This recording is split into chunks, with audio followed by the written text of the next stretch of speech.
Start more US based ఈ learning platform. మీరు కూడా స్లాట్ బుక్ చేసుకోవాలంటే ఈ నెంబర్కి కాల్ చేయండి.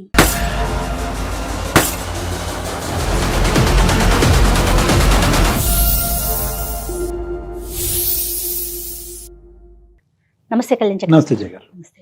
తన భార్యతో తను పడుతున్న ఒక ఇబ్బంది, అది కూడా పీక్ స్టేజ్కి వెళ్ళిపోయింది అనమాట. సో దానికి మీ సలహాలు సూచనలు కావాలని చెప్పి కాల్ చేశానండి. మాట్లాడదామండి తప్పకుండా. నమస్తే అండి రమేష్ గారు, నేను జయానండి, అందమైన జీవితం ప్రోగ్రామ్ నుంచి కాల్ చేస్తున్నాను. మేడం నమస్కారం మేడం. నమస్తే అండి. నమస్తే. సో నేను డాక్టర్ గారితో మాట్లాడాను, నాతో పాటు డాక్టర్ కళ్యాణ్ చక్రవర్తి గారు కూడా ఉన్నారు. ఓకే మేడం, మాట్లాడతాను మేడం. ఒక్కసారి మీ సమస్యని బ్రీఫ్ గా మాట్లాడండి. రమేష్ గారు నమస్తే. నమస్తే సార్ నమస్కారం సార్. నమస్కారం సార్. చెప్పండి రమేష్ గారు, ఏంటి సమస్య, ఎవరి గురించి, ఎంతకాలం బట్టి? సార్ నాకు మా భార్యదే సమస్య సార్. నాకు ఏంటంటే 10 సంవత్సరాలు అవుతుంది సార్ మాకు మ్యారేజ్ అయ్యి. సార్ మాకు 2 పిల్లలు ఉన్నారు సార్. మాకు ఒకరు 7 years, ఒకరు 6 years సార్. ఓకే. మేము ఇక్కడ హైదరాబాద్ లో నివాసం ఉంటున్నాం సార్. ఇక్కడ ఉద్యోగ రీత్యా ఇక్కడికి వచ్చేసి ఇక్కడ ఉంటున్నాం సార్ మేము. అయితే నాకు సాయంత్రము 6ంటికి జాబ్ అయిపోతుంది సార్. సార్ సాయంత్రం 6 తర్వాత ఇంటికి వెళ్ళేసరికి నాకు ఒక 20-25 minutes పడుతుంది సార్ నాకు ఇంటికి వెళ్ళడానికి. ఓకే. ఒకవేళ ట్రాఫిక్ జామ్ అయ్యి లేకపోతే ఏదన్నా అటు ఇటు అయ్యి కొద్ది ఒక 10 నిమిషాలు లేట్ అయితే ఇంట్లో నాకు టార్చర్ ఉంటుంది సార్.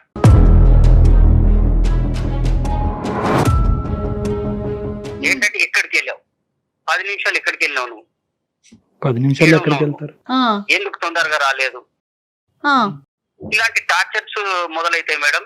ఓకే. నాకు ఉద్యోగంలో నేను డ్యూటీలోనే నేను టార్చర్ తో ఉంటాను. నేను బాగా పని భారం ఎక్కువయ్యి మళ్ళీ ఇంటికి వచ్చేసరికి ఒక 10 నిమిషాలు లేట్ అవుతే నాకు ఇలాంటి టార్చర్స్ మొదలవుతున్నాయి. మానసిక ఒత్తిడి చాలా ఉంది మేడం నాకు.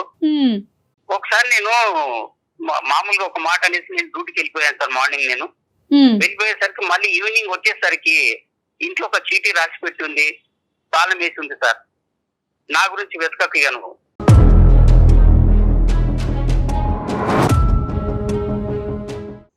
నేను ఎక్కడికైనా వెళ్ళిపోతున్నానని. నేను 2 పిల్లలు తీసుకొని వెళ్ళిపోయింది మేడం.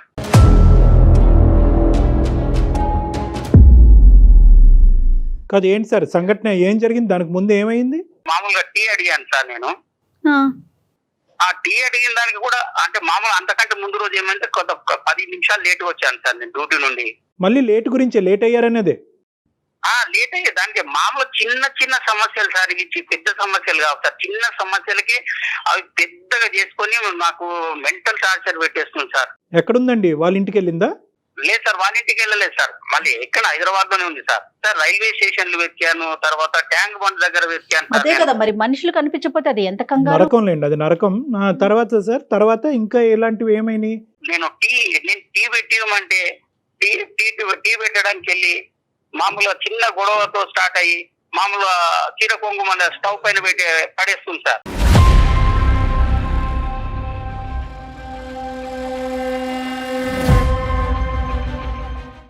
నేను కంగారు పడి మళ్ళీ దానికి పోయి ఆర్పాలి సార్. ఆర్పి మళ్ళీ ఏమైంది, ఎందుకు ఇంత చిన్న 2 మాటలు అనుకున్న దానికి మళ్ళీ అంత పెద్ద చేసుకోవడం ఎందుకని నేను ఆర్పేస్తాను సార్. నేను ఆఫీస్ లేనటువంటి రోజు, లేదంటే ఆఫీస్ అయిపోయిన తర్వాత ఇంట్లో మీరిద్దరు ఉన్నప్పుడు మీ ఇద్దరి మధ్యన ఎటువంటి భేదాభిప్రాయాలు రావటం వల్ల ఆవిడ ఇంకా ఆత్మహత్య ధోరణిలోకి వెళ్తున్నారు? అంటే ఆవిడ మాట మీరు వినాలా, మీ మాట ఆవిడ ఆలకించాలా? అదే సార్, ఆమె మాటనే వినాలి సార్ నేను. అదేంటి అది డబ్బులా, ఇంటి పని, వంట పనా, లేదంటే ఏదైనా ఇన్వెస్ట్మెంట్సా, పిల్లలకు సంబంధించిన అంశాలా, లేదంటే అన్నిటికీ ఆవిడ మాట వినాలా? లేదు సార్, పిల్లలు తర్వాత ఇన్వెస్ట్మెంట్ ఇవన్నీ ఏమి కాదు సార్. ఇవి కాకపోతే నా మాట వినాలి నువ్వు.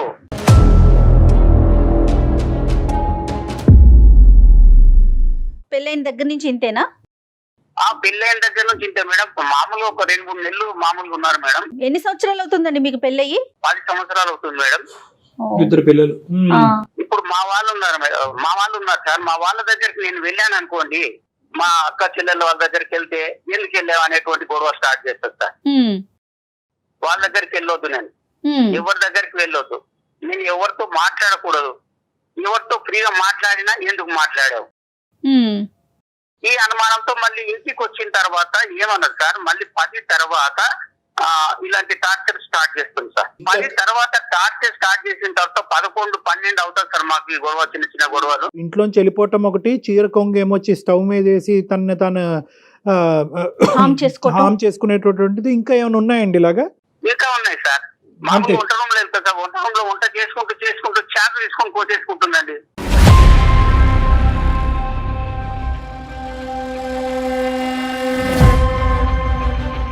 ఇప్పుడు ఇవన్నీ ఏంటి అంటే నా మాట వినాలి అనేటటువంటి ఉద్దేశంతో మీ సైడ్ నుంచి ఆ అటెన్షన్ తన వైపు డైవర్ట్ చేసుకోవాలి, మిమ్మల్ని లొంగ తీసుకోవాలనే ఉద్దేశమా, లేదంటే ప్రాణాలు తీసుకోవాలనేటటువంటి ఉద్దేశమా?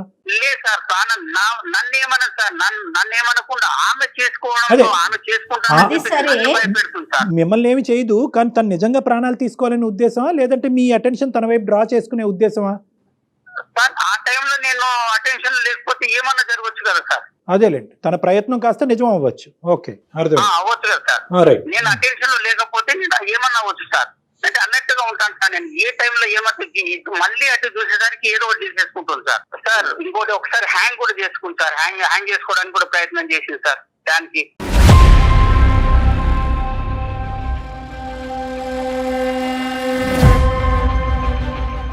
ఆవిడ ఇంత భయంకరమైనటువంటి స్టెప్స్ తీసుకోవడానికి మీరేమి ఆవిడ్ని రెచ్చగొట్టే ప్రయత్నం లేదంటే మాటలతో ఏమన్నా ప్రోత్సహించి ఆ విధంగా ఏమన్నా చేస్తున్నారన్నట్టు మీకేం అనిపించట్లేదా? నేను ఏం చేయను సార్, నేను అలాంటివి కూడా ఏం చేయను సార్. ఆమె చెప్పినట్లే వింటాను. ఎప్పుడన్నా ఇలాగా జరిగినప్పుడు ఏమన్నా కొంచెం ఒక మాట ఏమన్నా అన్నప్పుడు నా మాటనే వినాలి నువ్వు. మీకేమన్నా అలవాట్లు ఉన్నాయా సార్? మీకేమన్నా అలవాట్లు ఉన్నాయా, డ్రింకింగ్ కానీ స్మోకింగ్ కానీ? లేవు సార్, నాకు అలాంటివి ఏం లేవు సార్. సార్ నేను ఇంట్లోనే ఈ బాధపడుతున్నాను సార్. నేను బయట అవన్నీ ఎఫెక్ట్ చెల్లబెట్టుకుంటాను సార్. నేను అదే అర్థమైంది నాకు. మీరు వెళ్ళి మీ పేరెంట్స్కి కానీ వాళ్ళ పేరెంట్స్కి కానీ చెప్పడం జరిగిందా? ఇది ఏమైనా పెద్దల పంచాయతీ వరకు వెళ్ళిందా ఈ అమ్మాయి యొక్క ప్రవర్తన? ఎందుకంటే రేపు పొద్దున ఆ అమ్మాయి ఏమన్నా చేసుకుంటే ఒకటి ఆ అమ్మాయి చనిపోవటం, పిల్లలకి తల్లి లేకుండా అవటమే కాకుండా మీరు కూడా రకరకాల చిక్కుల్లో పడతారు. కాబట్టి ఇది ఎప్పుడు ఇంటి బయటకు తీసుకెళ్లారా? లేదు సార్, వాళ్ళ పేరెంట్స్ తో కూడా మాట్లాడాను సార్. వాళ్ళ పేరెంట్స్ ముందు కూడా సూసైడ్ చేసుకోవడానికి అటెంప్ట్ చేసింది సార్.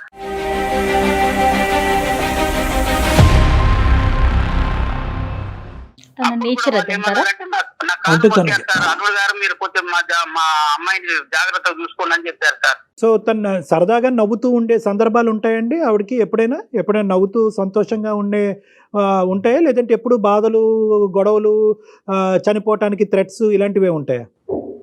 అలా ఉండదు సార్ ఎప్పుడు. కాకపోతే ఏంటంటే ఎప్పుడు నేను చెప్పినట్లు వింటే హ్యాపీ సంతోషంగా ఉంటుంది సార్. ఆమె చెప్పినట్లు వినాలి, రైట్. ఆమె ముందు కూర్చోవాలి, ఆమె చెప్పిందే చేయాలి. ఇంట్లో ఫైనాన్షియల్ గా అంటే మొత్తం ఇల్లంతా ఎవరు చూసుకుంటారండి? తనే హ్యాండిల్ చేస్తారా మీరా? తనే హ్యాండిల్ చేస్తుంది మేడం. డబ్బులంతా తనే చూసుకుంటారు, ఎవరికి ఇవ్వాలన్నా ఏం చేయాలన్నా. సో ఇంకొక పాయింట్ మీరు ఏం చెప్పారంటే కనుక గొడవ పడతారు కానీ మిమ్మల్ని తిట్టడం కానీ, అసభ్యకరంగా తిట్టడం కానీ, మిమ్మల్ని హాని చేయడం కానీ అవి చేయదు.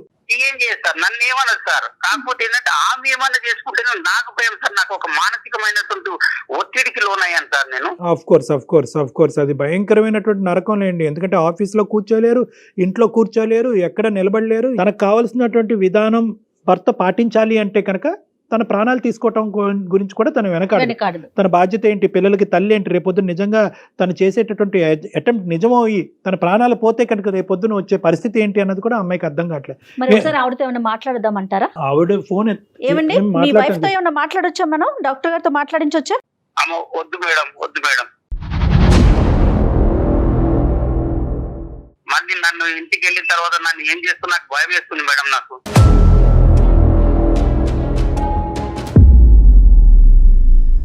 మరి లేదంటే నా దగ్గర తీసుకొస్తారా?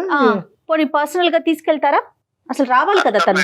చూడండి ఒకసారి ఒక్క నిమిషం రమేష్ గారు, మీరు ఒకసారి ఆవిడకి ఫోన్ కనెక్ట్ చేసి నేను ఎలా మారాలో, నీకు అనుగుణంగా నేను ఎలా మారాలో నాకు అర్థం కావట్లేదు, కాబట్టి నేను ఎలా మార్పు చెందితే కనుక నీకు నచ్చే విధంగా నీ ప్రాణాల మీదకి నువ్వు తీసుకురాకుండా విధంగా మలుచుకోవాలనే ఉద్దేశంతో నేను చేశానని చెప్పి మీ గురించి మాకు కాల్ చేసినట్టు ఆవిడతో చెప్పండి. ఆవిడ గురించి మాకు కాల్ చేసినట్టు వద్దు. అలా అయితే కనుక ఆవిడ మాట్లాడు 2 సెకండ్లో ఫోన్ పెట్టేస్తారు, రేపు ఇంటికి వెళ్ళిన తర్వాత మీ పని అయిపోద్ది. కాబట్టి నేను ఎలా మారాలి అనే ఉద్దేశంతోనే నేను చేశాను అన్నట్టుగా ఒకసారి ట్రై చేయండి. మీ వైఫ్ గురించి కాదు, మీకోసమే మాకు కాల్ చేశారని చెప్పండి ఆవిడకి, అంతే కదండి? అంతే బెటర్ అమ్మా. Okay madam. आपका कॉल होल्ड पर है, कृपया प्रतीक्षा कीजिए, please stay on the line.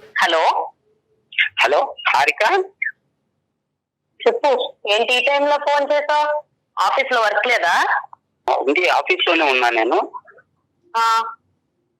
సాధారణంగా చేయను కదా ఫోన్ నువ్వు ఈ టైంకి. చేయను, కానీ ఇవాళ ఏంటంటే సుమన్ టీవీ అందమైన జీవితం ప్రోగ్రామ్ తెలుసు కదా అది. అయితే ఏం లేదు హారిక, మనం ఇప్పుడు చిన్న చిన్న గొడవలు అవుతుంటాయి కదా మనకి ఇంట్లో. అయితే అవన్నీ నువ్వు వాళ్ళ దగ్గరికి వెళ్ళి చెప్తున్నావా కూర్చుని? వాళ్ళకి ఏమి వాళ్ళ దగ్గరికి వెళ్ళి ఏం చెప్పట్లేదు హారిక నేను. వాళ్ళు ఫోన్ లో ఉన్న లైన్ లో ఉన్నారు. ఆహా, నువ్వెప్పటి నుంచి ఇలాంటి అన్ని చేయడం మొదలెట్టావు? హారిక గారు ఒక్క నిమిషం అండి, మాట్లాడొచ్చండి హారిక గారు? చెప్పండి చెప్పండి. నమస్తే అండి, మేము అందమైన జీవితం ప్రోగ్రామ్ నుంచి కాల్ చేస్తున్నాము. అయితే నమస్తే అండి. నమస్తే రమేష్ గారు, మాకు ఏం లేదు, మీ ఇద్దరి మధ్య ఏదో చిన్న చిన్న డిస్టర్బెన్సెస్ ఉంటున్నాయి. నేను ఎలా మారాలి, నాకేం చేయాలో నాకు అర్థం కావట్లేదు. ఇది పీక్ స్టేజ్కి వెళ్ళక ముందే ఒక్కసారి డాక్టర్ గారి సలహా ఇస్తే బాగుంటుంది. కాదండి, అవన్నీ నాకు చెప్తే సరిపోతుంది కదా, మీ అందరికి చెప్పాల్సిన అవసరం ఇక్కడ అందరూ అంటే ఎవరు లేరండి, మీరు జస్ట్ ఫోన్ కాల్ లో లేదండి. ఉన్నారంటే. హారిక గారు, ఒక్క నిమిషం. ఫోన్ కాల్ లో అయినా సరే అతను ఈ రోజు ఏంటంటే ఇప్పుడుకొచ్చి మీ ఇద్దరి మధ్యన ఉండేటటువంటి పరిస్థితిని ఎవరికి వివరించలేదు, ఎవరికి చెప్పుకోలేదు. ఇది మీరు కూడా అంగీకరిస్తారు కదమ్మా.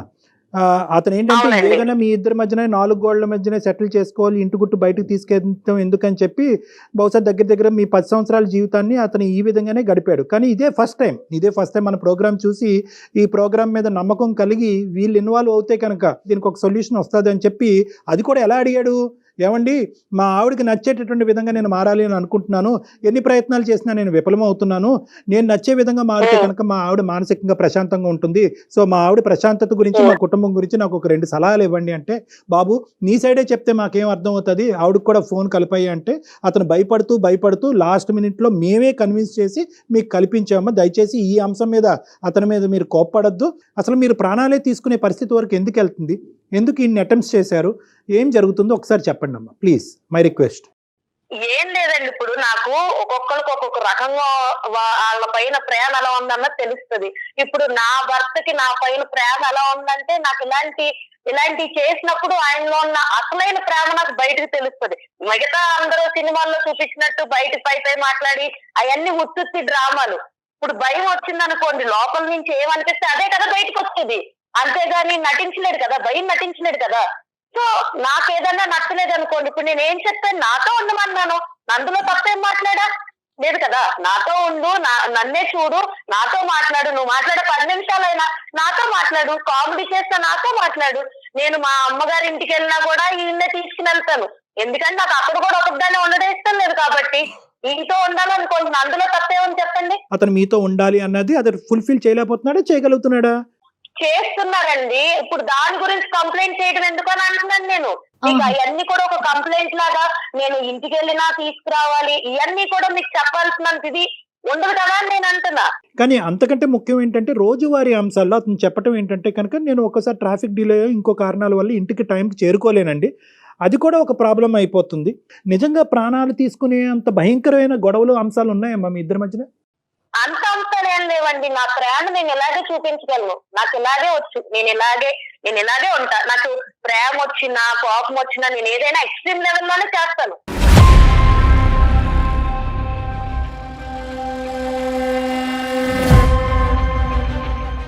నేనంత సాదాగా నేను అలా లేనండి, చిన్నప్పటి నుంచి నేను ఎలాగే పెరిగాను. మరి దాని వల్ల పక్కన ఉన్న వాళ్ళకి ఇబ్బంది కలుగుతోంది కదండి. కాదమ్మా, ఒక నిన్ను హింసించుకోవటం అనేది ఒక అలవాటు ఎలా అవుతుందమ్మా? నిన్ను హింసించుకోవటం, బాధ పెట్టుకోవటం ఎలా అలవాటు అవుతుంది? నువ్వు గీసినటువంటి బొమ్మలాగే నలుగురు అందులో ఉండాలి అనేటటువంటిది ఎంతవరకు పాసిబుల్ అవుతుంది? పోనీ అతను గీసినటువంటి విధంగా నువ్వు ఉండగలవా?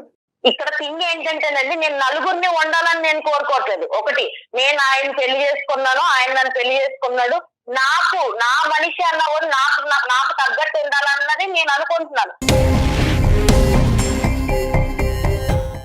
నేను మా అమ్మ నాన్నలు వదిలేసి వచ్చినప్పుడు ఇతనే నా ప్రపంచం అనుకున్నప్పుడు నాకు నచ్చినట్టు నేను ఉండాలనుకుంటాను, అందులో తప్పేం లేదు కదండి. ఇంకొకటి, నేను ఎక్కడ కూడా ఏం జరిగినా కూడా నేను అతను ఒక మాట పల్లెత్తి అనలేదు, ఒక రోజు కొట్టింది లేదు, ఒక రోజు ఏమి చేసి తిట్టింది కూడా లేదు. ఏదైనా ఉంటే నన్ను నేను హింసించుకుంటున్నా. అంటే ప్రేమ దక్కించుకోవాలి అంటే కనుక అవతల వ్యక్తిని భయపెట్టి బెదిరించి లొంగ తీసుకుని ఉక్కిరి బిక్కిరి చేసి, నువ్వు నన్ను ప్రేమించకపోతే కనుక, నేను చెప్పినట్టు నువ్వు వినకపోతే నేను చచ్చిపోతాను అనేటటువంటి మాటలు బట్టే ప్రేమ? అదొకటేనా నీకు తెలిసినటువంటి ప్రేమ, ఒక మనిషి దగ్గర దక్కించుకునే ప్రేమ? నాకు ఇదే తెలుసండి, నాకు ఇలాంటిదే తెలుసు. నా సైడ్ నుంచి ప్రేమ అంటే ఇలాగే ఉంటది, నాదన్నీ ఎక్స్ట్రీమ్ లిమిట్స్ లోనే ఉంటది. మరి అది ఏది తప్పమ్మా. forward గా మీరే చెప్పినా అలా చెప్తున్నారు. అలా ఉంటది అంటే కనుక రేపొద్దున మీ పిల్లలు కూడా హారిక. పెద్ద అయిన తర్వాత అమ్మ నువ్వు ఇలా ఉంటే కనుక మేము చచ్చిపోతాం, అమ్మ నువ్వు ఎగ్జామ్ హారిక. రాయమంటే మేము చచ్చిపోతాను, అమ్మ నేను ఫెయిల్ అవుతే నేను చచ్చిపోతానని చెప్పి మిమ్మల్ని బెదిరిస్తారు. విధానం ఉంటే కనుక మార్చుకోవాలమ్మా. సారీ మీరు ఏదో చెప్తున్నారు రమేష్ గారు. ఈ ప్రేమ కోసం, మన పిల్లల కోసము నా తల్లిని, నా తండ్రిని, నా బంధుత్వాన్ని అందరిని వదులుకున్నా, నా స్నేహాన్ని కూడా వదులుకున్నారా హారిక నేను? ఇంకా నీకు ఇప్పుడు ప్రేమ పంచాలి నీకు? నేనేం వదులుకోలేదు నీకోసం. రోజు వచ్చి నువ్వు ఇంటికాడ కూర్చుని నాతో టైం స్పెండ్ చేయంటే నీకు తప్పు అయిపోయింది. అప్పుడు ఈ పంచాయతీ అంతా పట్టుకెళ్ళి అందరికి వినిపించేటట్టు చేస్తున్నావు నువ్వు. నిన్ను వదిలిపెట్టి ఎక్కడికన్నా వెళ్తున్నానా నేను ఇంటికి వచ్చాక? వెళ్ళినప్పుడు నీకు సమస్య లేదు కదా, ఇప్పుడు దాన్ని ఎందుకు పెద్ద సమస్య కింద చూపిస్తున్నావు? నీకు కానటువంటి సమస్య నీకు ఇప్పటికీ కూడా నువ్వు చేసేటటువంటి భయంకరమైనటువంటి వికృతమైనటువంటి పనులు ఇప్పటికీ మీకు అర్థం కావట్లేదు. ఇవన్నీ వికృతమైనటువంటి పనులు. చెంగేమో వచ్చి స్టవ్ మీద వేయటము, ఇంట్లోంచి పారిపోవటము, ఉరి తీసుకోవటానికి ప్రయత్నం చేయటము, విపరీతమైనటువంటి భయంకరమైనటువంటి ప్రయత్నాలు. నా అలవాటు చిన్నప్పటి నుంచి నా ప్రేమను వ్యక్తపరచడం, ప్రేమను దక్కించుకునేటటువంటి విధి విధానాలు ఇదే అని చెప్పి మీరు గొప్పగా చెప్పుకోకండి అమ్మా. నెంబర్ 1 ఎక్స్ట్రీమే అని చెప్తున్నారు తనే. ఇది ఎక్స్ట్రీమ్ అని మీకు తెలిస్తే కనుక ఆ ఎక్స్ట్రీమిటీ అనేటటువంటిది మార్చుకోవాల్సినటువంటి బాధ్యత మీ మీద ఉంది. ఒకప్పుడు మీరు మార్చుకోలేరు, కెపాసిటీ మీకు అది లేదు అంటే కనుక మాలాంటి వాళ్ళ దగ్గర రండి, అది రెక్టిఫై చేస్తాం. కానీ దయచేసి నేను చెప్పేది ఏంటంటే ఈ వాతావరణం పిల్లలకి చూపెట్టద్దాం. ఇందాక నేను ఒక మాట అన్నాను, రేపొద్దున మీ అమ్మాయి కానీ మీ అబ్బాయి కానీ అమ్మ నాకు ఇది జరగకపోతే సూసైడ్ చేసుకుంటాను, అమ్మ నాకు ఇది జరగకపోతే మేడ నుంచి దుంకుతాను, అమ్మ ఇది జరగకపోతే టాబ్లెట్స్ మింగుతానంటే ఎలా ఉంటుందమ్మా నీకు? మీ అలవాటు ఇదేరా, అదే అలవాటులో కంటిన్యూ అవ్వండి అని మీ పిల్లలకు చెప్తారా? ఇప్పుడు అంత దూరమే వస్తే నేను అప్పుడు ఏదనిపిస్తే అదే చేస్తానండి. ఇప్పుడు నేను అంత దూరం ఆలోచించాల్సిన అవసరం నాకు లేదు. ఇప్పుడు నాకేంటంటే నా భర్త నాతో ఎలా ఉండాలన్నదే నాకు ముఖ్యం. చెప్పండి హారిక, చెప్పండి. ఇప్పుడు మనకు చేయాల్సిందంతా చేసి హారిక అంటే ఏం సరిపోద్దు? ఇప్పుడు నిన్ను ఎవరు ఇవన్నీ బయటకు మాట్లాడమన్నారు ఫస్ట్?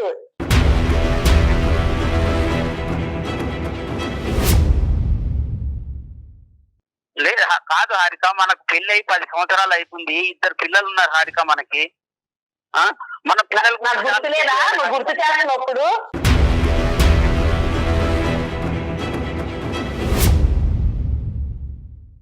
అందుకే కదా నువ్వు సరిగ్గా సరిపోద్ది కదా. నువ్వు అలాంటి ఏమి చేయనప్పుడు నేను ఎందుకు అలాంటి పనులు అంటే చేస్తాను? సరిగ్గా అంటే ఎలా ఉండాలని కోరుకుంటున్నారు హారిక? నాకేం లేదండి. ఆఫీస్ అయిపోయాక వచ్చి నాతో పాటు కూర్చుని టైం స్పెండ్ చేయాలి, నాతో మాట్లాడాలి, ఏదన్నా ఉంటే నాతో షేర్ చేసుకోవాలి. అన్ని నేనే అవ్వాలని నేను అనుకుంటున్నా. అందులో తప్పే ఉంది. ఇక ఆయనకంటే సొంత ప్రపంచం లేదా? నీవు చెప్పి నేను ఏం పాటించట్లేదు హారిక. నేను ఇంట్లో ఉండట్లేదు, ఎక్కడికైనా బయటకు వెళ్తున్నాను హారిక. ఇప్పుడు నేను అలాంటి టైంలో నేను అలాంటి అటెంప్ట్స్ చేస్తున్నాను చెప్పు. నువ్వు ఏదన్నా నేను చెప్పింది చేయకపోతేనే కదా నేను చేస్తున్నాను. ఒకటి నువ్వు అడిగేటటువంటివన్నీ అడుగుతున్నావు, అతను ఏమంటే చేసేటటువంటివన్నీ అతను చేస్తున్నానని అంటున్నాడు. ఇప్పుడు వచ్చి నువ్వు చేయలేకపోతున్నావు, ఇది చేయలేకపోతున్నావు అని చెప్పి ఒక్కటి కూడా ఇది చేయలేదు, ఇది చేయలేకపోయాను మీరు చెప్పలేకపోయారు. ఓన్లీ థింగ్ ఏంటంటే మీకు కావలసినటువంటి విధంగా అతను ఉన్నాడు, ఇప్పటికీ ఉన్నాడు. కానీ ఏంటంటే అతను ఏమన్నా ఆ గీత దాటి అటువైపు వెళ్తాడనేటటువంటి ఆలోచనతో ఏంటంటే మీరు అటో గీత ఇటో గీత దాటి దాన్ని బ్లాక్మెయిల్, నేను చచ్చిపోతాను అనేటటువంటి దాంతో ముడిపెట్టి ఇంకా ఇంకా ఇంకా ఇంకా లొంగ తీసుకునేటటువంటి ఒక పిచ్చి ప్రయత్నం మీరు చేస్తారు. కాదు హారిక, భయంతో లొంగ తీసుకుంటారా, ప్రేమతో లొంగ తీసుకుంటారా? ఏ వ్యక్తినైనా ఎవరినైనా ఇంత పోసగుచ్చినట్టు ఒక మగాడు కానీ ఆడదు కానీ సంసారం కాపురాలు చేయలేరమ్మా. ఇంపాసిబుల్. అతని వ్యక్తిత్వం బట్టి అతను ఉంటాడు, మీ వ్యక్తిత్వం బట్టి మీరు ఉంటారు. At the end of the day మీ ఇద్దరి మధ్యన ఒక బంధం ఉంటుంది, ఆ బంధానికి ఒక ప్రేమ ఉంటుంది, అంతేగాని ఇదేదో 2 1 2 2 2 4 2 3 6 అన్నట్టుగా ఉండదమ్మా. ఇది జీవితం. అది బహుశా నీకు ఎవరు చెప్పలేదు, ఇప్పుడు మేము చెప్తే అర్థం అవుతుంది అనేటటువంటి ఆస్తో నేను ఇలా చెప్తున్నాను. నెంబర్ 1. నెంబర్ 2 ఏంటంటే ఈరోజు నిజంగా ఈరోజు ఎంతో అదృష్టం బాగుంది కాబట్టి ఈరోజు నువ్వు నేను మాట్లాడుకుంటున్నావు అమ్మా. నువ్వు చేసినటువంటి ఒక్క అటెంప్ట్ అయినా కూడా ఈరోజు నిజమై ఉంటే కనుక నీ ప్రాణాలే దక్కుండేవి కాదు. ఒక పనికిరాని కారణానికి ప్రాణాలు తీసుకున్న ఒక భార్యగా, ఒక తల్లిగా చరిత్రలో నిలిచిపోతావు నువ్వు. ఏమన్నా అర్థం ఉందా? మీకేమన్నా క్యాన్సర్లు ఉన్నాయా? రేపో మాపో చచ్చిపోతున్నారా? లేదంటే ఇంకేమన్నా బలమైనటువంటి ఫైనాన్షియల్ బలహీనతలు ఉన్నాయా? తినటానికి తిండి లేదా? పడుకోవటానికి ఇల్లు లేదా? ఏం లేదు మీకు. అన్నీ ఇస్తే దేవుడు అన్నీ ఇస్తే ఇదొక రోగమేమో అని అనుకోవాలి మనం. నిజంగా నాకు కోపం వస్తుందమ్మా. ఇది కాదమ్మా బతికేటటువంటి విధానం. నీకు విపరీతమైనటువంటి యాంగర్ మేనేజ్మెంట్ ప్రాబ్లమ్స్ ఉన్నాయి, అది ఒక మానసిక రోగం, దానికి ట్రీట్మెంట్ తీసుకోవాలమ్మా నువ్వు. నాకు ఇప్పుడు చాలా కోపం వస్తుందండి, మీరన్నీ అన్ని మాట్లాడుతుంటే నాకు కోపం అలా వస్తుంది. కదమ్మా, ఎవరైతే కోపం నిజంగా వస్తుందో నిజంగా ఇంత నాకు చెప్పు కోపం వస్తుంది. కాదమ్మా, నిజంగా ఇంత చెప్పు చేతల్లో ఉండేటటువంటి మగాడు కావాలి అంటే కనుక నువ్వు ఏ రోబోనో పెళ్లి చేసుకోవాల్సింది. ఒక రోబోట్ని పెళ్లి చేసుకుని నీ చేతిలో ఒక రిమోట్ కంట్రోల్ ఉంటుంది, ప్లస్ మైనస్ అప్ డౌన్ నొక్కుంటే నువ్వు చెప్పినట్టుగా ఆడతాడు అతను. మీరు నా లైఫ్ డిసైడ్ చేయడానికి మీరు సరిపోరు కదండి. లేదమ్మా, లేదు, నేనేం నేను చేయాలి, ఓన్లీ ఏం చేయొద్దు అన్నది. అమ్మ ఇది కేవలం నీ మీరు లైఫ్ ఎవరు ఒక్కటే అయితే చేసుకోవాలి, కనుక మీరు చెప్పాల్సిన తల్లి అవసరం నాకు లేదు కదండి.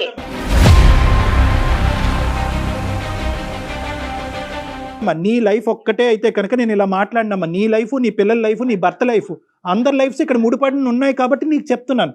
నీకొక్కదానికి చెప్పేటటువంటి కెపాసిటీ నాకు లేకపోవచ్చు. కాదండి, అర్థమయ్యే విధంగా డాక్టర్ గారు చెప్తుంటేనే మీరు మాట్లాడే విధానం అర్థమవుతోందండి. మీరు ఎలా మాట్లాడుతున్నారు, డాక్టర్ గారు ఏం చెప్తున్నారు, మీరేం మాట్లాడుతున్నారు, మీరెవరు అని అడుగుతున్నారు. ఏమండి పద్ధతేనా? నాకు ఇదంతా కాదండి, నాకు ఇంకొక పర్సన్ మా రిలేషన్ లో దూరడం నాకు ఇష్టం లేదు.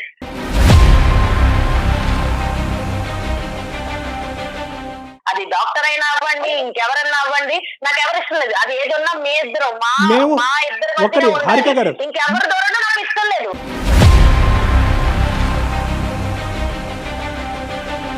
Super correct. హారిక గారు, ఈ సెకండ్ లో మేము ఫోన్ కాల్ కట్టి బయటకు వెళ్ళిపోతాం. మీకు ఒక 1 వీక్ టైం ఇస్తాం. మీ ఇష్యూని రిజాల్వ్ చేసుకుంటారా? మీ ఇష్యూని మీ ప్రాణాల మీద తీసుకొచ్చుకోకుండా, సూసైడ్ చేసుకుంటాననేటటువంటి మాటలు రాకుండా, అటువంటి అటెంప్ట్లు చేయకుండా, ఇంట్లోంచి పారిపోకుండా మీరు మీ ఇష్యూని రిజాల్వ్ చేసుకునేటట్టు అయితే కనుక మాకెందుకమ్మా, మాకు ఇంకో 2000 మీ ఈమెయిల్స్ వెయిట్ చేస్తున్నాయి. మాకు బాబు మాకు హెల్ప్ చేయండి, బాబు మాకు హెల్ప్ చేయండి అని ఇంకో 2000 ఈమెయిల్స్ మాకు పెండింగ్లో ఉన్నాయి. వాళ్ళకి చేసుకుంటాం పోయి, వద్దనుకునే దానికి నీకెందుకు చేస్తాం? నిజంగా నువ్వు వారం రోజుల టైంలో కదమ్మా హారిక గారు, నిజంగా అతను చేసినా మేం చేసినా ఎవరు చేసినా ఒక వారం రోజుల్లో మీ యొక్క ఇష్యూని మీ హస్బెండ్కి మీ పిల్లలకి ఇబ్బంది లేనటువంటి పరిస్థితుల్లో రిజాల్వ్ చేసుకునే కెపాసిటీ మెంటాలిటీకి మీకుందా? ఏది ఉన్నది నేను చూసుకుంటానండి.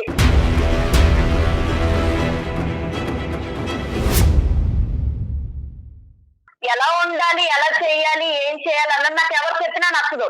అమ్మా నార్సిస్టిక్ పర్సనల్ అంటారు, అహంకార ధోరణి. వినాలంటే నేను అదే అనుకుంటా. పెళ్ళై నేను వచ్చిన తర్వాత ఇతనే నా ప్రపంచం, ఇతనే నా సర్వస్వం అనుకున్నప్పుడు నేను ఏం చెప్తే ఆయన కూడా ఉండాలి.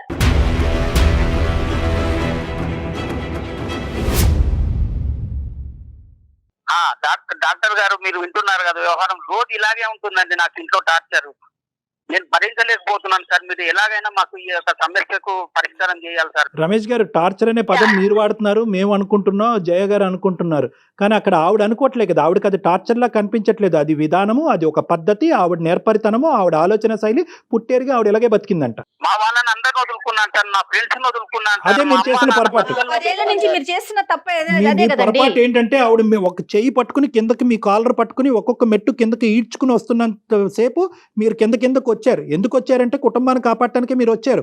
కానీ అది ఆవిడకి అలవాటు పరిపాటు కింద అయిపోయింది. సో ఈ మనిషిని పూర్తిగా కిందకి తీసుకొచ్చి కాళ్ళ కింద చెప్పులాగా మార్చుకోవాలనే ఉద్దేశంతో ఆవిడ వెళ్తుంది. అది కరెక్ట్ కాదు. ఆవిడకి ఎవరు చెప్పలేకపోతున్నారు. ఈ రోజు వాళ్ళ తల్లిదండ్రులు చెప్పినా ఇది చాలా చాలా బాగా ఈ రోజు నువ్వు ఫోన్ చేసి ఎలా ఉంది అలా ఉంది అని అంత చెప్పుకునేట్టుగా తయారయ్యావు కదా. నువ్వు ఇంటికి రా, చెప్తాను నీ పని.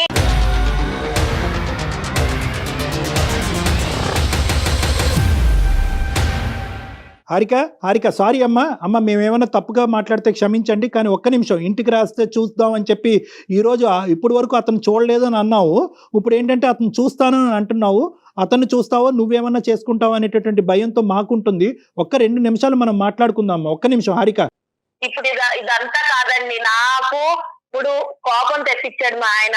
ఇవన్నీ మీకు చెప్పాల్సిన అవసరం లేదు. ఫస్ట్ థింగ్ నాతో మాట్లాడాలి, లేదా ఏదన్నా ఉన్నా ఇలా ఉంది ఇలాంటి థాట్ ఉండాలంటే నాకు ముందు చెప్పాలి. నాతో నువ్వు 190 సార్లైనా మాట్లాడాలి. నువ్వు నన్ను పెళ్లి చేసుకున్నావు కాబట్టి నాకు చెప్పాలి. ఎన్నిసార్లైనా నువ్వు చెప్పాలి. నేను వినకపోతే నాకు అర్థమయ్యేలాగా నువ్వు చెప్తూనే ఉండాలి. నేను వినకపోవడం నా చేతిలో ఉండదు.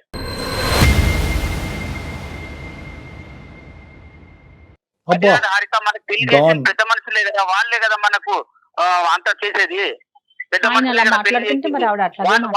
చెప్తారు కదా మనకి. అతను గట్టిగా మాట్లాడితే ఆవిడ చేయిపోయి ఏదైనా చేసుకుంటదని చెప్పి అతను పిల్లిలాగా అతను ఉన్నాడు. కాదమ్మా హారిక. హలో హారిక, అమ్మా చెప్పండి. నీకు చెప్పేటటువంటి కెపాసిటీ, స్థాయి, స్తోమత బహుశా ఎవరికి లేదేమో. అలాంటి వాడు ఎవరు ఇప్పుడు వచ్చి భూప్రపంచమే పుట్టెరుగు ఉండడు. కానీ నేనేమంటున్నానంటే ఒక్కసారి ఇదే పని ఏదైతే కనుక నువ్వు నచ్చక మీ ఆయన ఆత్మహత్య ధోరణి ఇదే రేపు పొద్దున ఫ్యూచర్ గురించి నాకు అనవసరం అండి, ఈ రోజు గురించి నేను బతుకుతాను అని చెప్పి ఏదో మాట్లాడుతున్నావు. కానీ రేపొద్దున నీ పిల్లలు ఇదే చూసి అమ్మ మేము కూడా చచ్చిపోతామమ్మా అనేటటువంటి మాట అంటే కనుక అది మీరు ఏకీభవిస్తారా? ఒక ప్రాబ్లంకి అది సొల్యూషనా?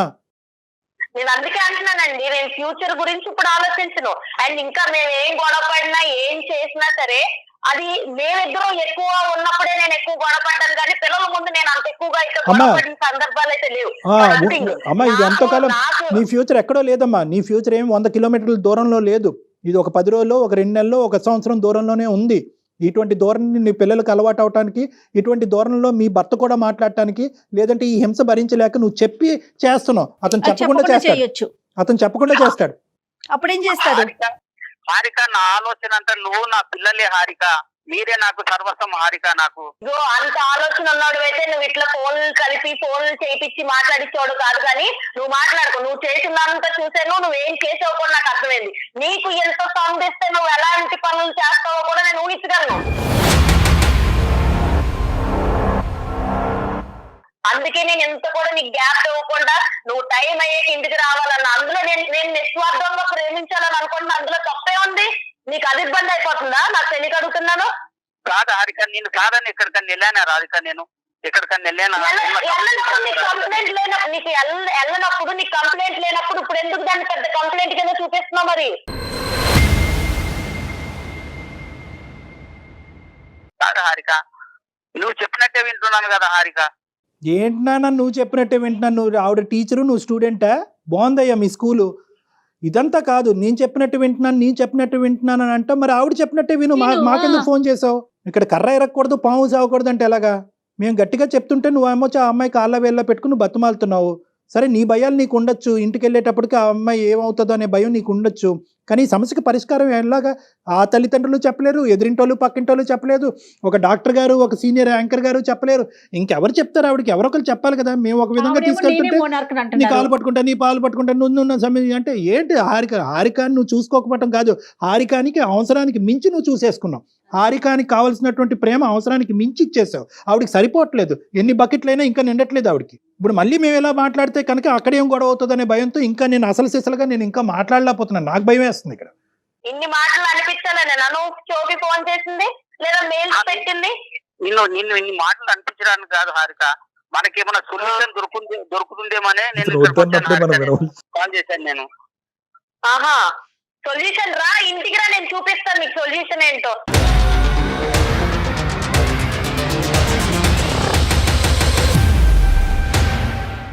ఏం సొల్యూషన్ చేయొచ్చో, ఏం సొల్యూషన్ తయారు చేయొచ్చో నేను బాగా తయారు చేసి పెడతాను నీకోసం. నువ్వైతే ఆఫీస్ అయితే చక్కగా 6:30కి ఇంటికి వచ్చే ఏం సొల్యూషన్ ఉందని నువ్వు చూద్ది కానీ, నీ కల్లారా నువ్వు చూద్ది కానీ. థ్యాంక్ యూ సో మచ్ అండి మీ అందరికి. మీరు మాట్లాడింది నాకు హారిక అమ్మా, దయచేసి అమ్మ ఒకటి, నువ్వు అతనికి ఏం సొల్యూషన్ ఏ సూప్ పెడతావో నాకు తెలియదు, కానీ నేను ఒకటే అడుగుతున్నాను.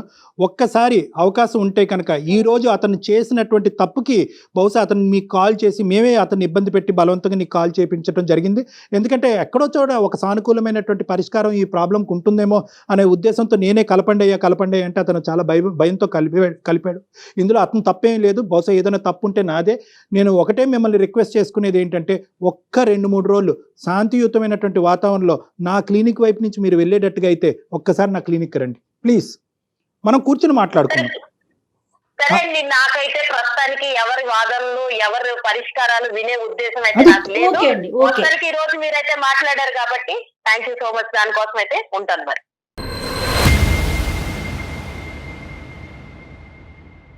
ఉన్నారండి? మీరున్నారా? ఉన్నాను మేడం.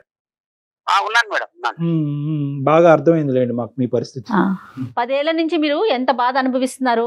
తర్వాత ఆవిడ అలా మీరు ఇలా ఉండబట్టి ఆవిడ అలా మాట్లాడుతుందేమో. అదొక పాయింట్. రెండోది ఏంటంటే నేను ఇన్ని త్యాగాలు చేసేసాను, అన్ని త్యాగాలు చేసేసాను, మీరు ఎన్ని త్యాగాలు చేసినా కూడా at the end of the day ఈ సమస్యకి పరిష్కారం అయితే లేదు కదా. కాబట్టి మీకు అర్థం అవ్వాల్సింది ఏంటంటే మీరు మీలాగా బతకటం అనేటటువంటిది కూడా ఇంపార్టెంట్. మీరు త్యాగాలు అనే ధోరణిలో వెళ్తూ మిమ్మల్ని మీరే మర్చిపోయేటటువంటి విధంగా ఆవిడ కాళ్ళ కింద ఒక ఇదిగా మారిపోవటం అనేది కూడా కరెక్ట్ కాదన్నది ఇప్పుడు అర్థం అవుతుంది.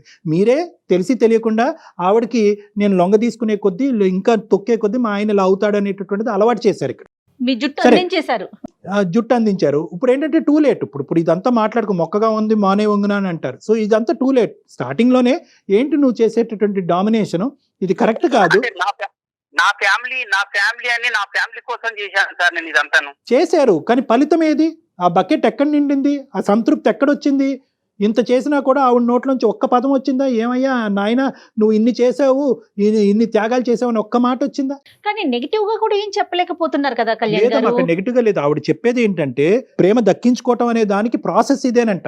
అంటే ఏంటంటే అవతల మనిషి ప్రేమించకపోతే ప్రేమ ఇవ్వలేనేమో అనేటటువంటి భయంతో అతన్ని పిండి భయపెట్టి అతనిలో ఒక బెదిరింపు చేసి ఆ అది ప్రేమ కూడా దక్కించు. తనకు తాను హామ్ చేసుకుంటూ తనకి తాను హామ్ చేసుకోవటం అనేటటువంటిది కూడా ఏంటంటేనమ్మా ఇక్కడ చాలా వరకు చనిపోవాలి అనే ఆలోచన కాదు ఇది.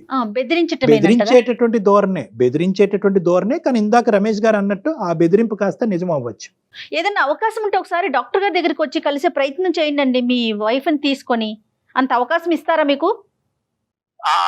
ప్రయత్నం చేస్తాను మేడం. డెఫినెట్ గా ఇదైనా ప్రయత్నం చేయండి. ఈ విషయాన్నైనా డాక్టర్ గారి దగ్గరికి తీసుకెళ్లేదైనా చాలా సిన్సియర్ గా గట్టిగా ప్రయత్నం చేసి ఆయన దగ్గర కూర్చోబెట్టండి. ఆయనతో మాట్లాడిన తర్వాత అంటే డైరెక్ట్ గా ఫేస్ టు ఫేస్ మాట్లాడేటప్పటికి కొంచెం ఆలోచనలు మారుతాయి కదా. తప్పకుండా ప్రయత్నం చేస్తాను మేడం. నేను రిక్వెస్టింగ్ గానే మాట్లాడండి. అవసరమైతే ఓ 2 అపాలజీలు చెప్పండి. అలాగే సార్, అలాగే రైట్ అండి.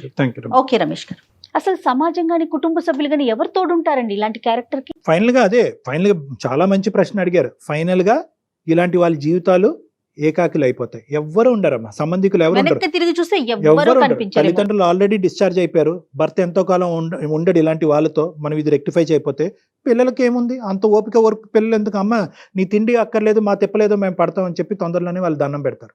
సో ఇలాంటి వాళ్ళు ఖచ్చితంగా ఏకాకిలు అయిపోతారు. దేవుడి దేవల్ల మీ దాకా కౌన్సిలింగ్ వస్తే బాగుంటుంది. నేనైతే మన ప్రోగ్రామ్ ద్వారా అది కోరుకుంటున్నానండి. చూద్దాం మేడం, చూద్దాం. రైట్ అండి. రైట్. నమస్తే. నమస్తే.